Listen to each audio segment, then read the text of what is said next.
Welcome back to Old Coin Adventures. Take a close look at the Eisenhower dollar in your collection, because one small detail could completely change what you're looking at. The 1974 Eisenhower dollar normally isn't a coin that makes collectors think of thousands of dollars. But there's an extremely unusual error that turned an ordinary-looking Denver dollar into a serious collector piece. In today's video, we'll find out what makes this error different from a normal 1974 dollar.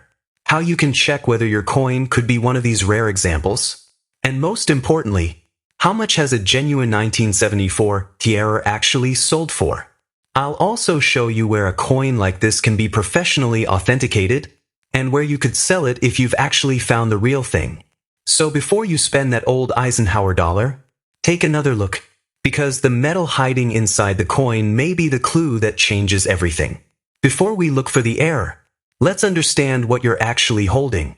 The Eisenhower dollar was designed to honor President Dwight D. Eisenhower. The obverse features Eisenhower's portrait, and the reverse carries an image based on the Apollo 11 mission insignia, showing an eagle landing on the moon with Earth visible in the background. The coin's designers are credited as Frank Gasparo, Michael Collins, and James Cooper. The regular 1974 Eisenhower dollar measures about 38.5 millimeters across and weighs approximately 22.70 grams. Its normal composition is 75% copper and 25% nickel over a pure copper center. And that little D tells us it was struck at the Denver Mint. But here's where this story gets interesting.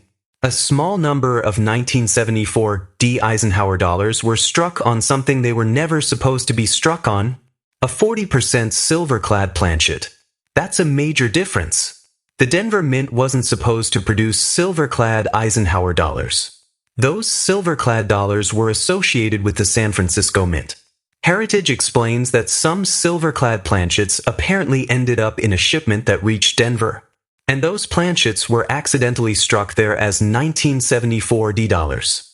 Researchers have estimated that only around 10 to 30 examples of the 1974 Eisenhower dollar struck on a 40% silver planchet may exist. That's what makes this error so fascinating. You're not simply looking for a damaged coin. You're looking for a coin that was made with the wrong metal. And that's where your investigation begins.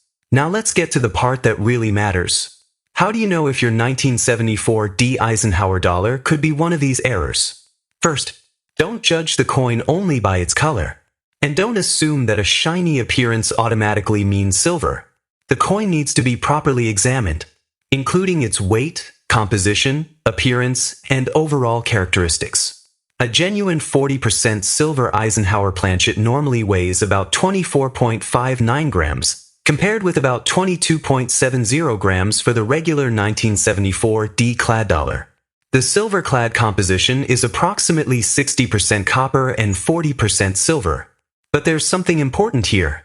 Don't try to prove it yourself by damaging the coin. Don't scratch it. Don't polish it. And don't use destructive tests.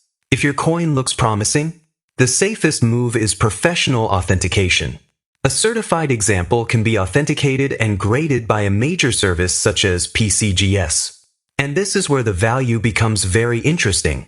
A 1974 Eisenhower dollar struck on a 40% silver planchet, graded MS63 PCGS, sold at Heritage Auctions for $11,100 on May 10, 2024.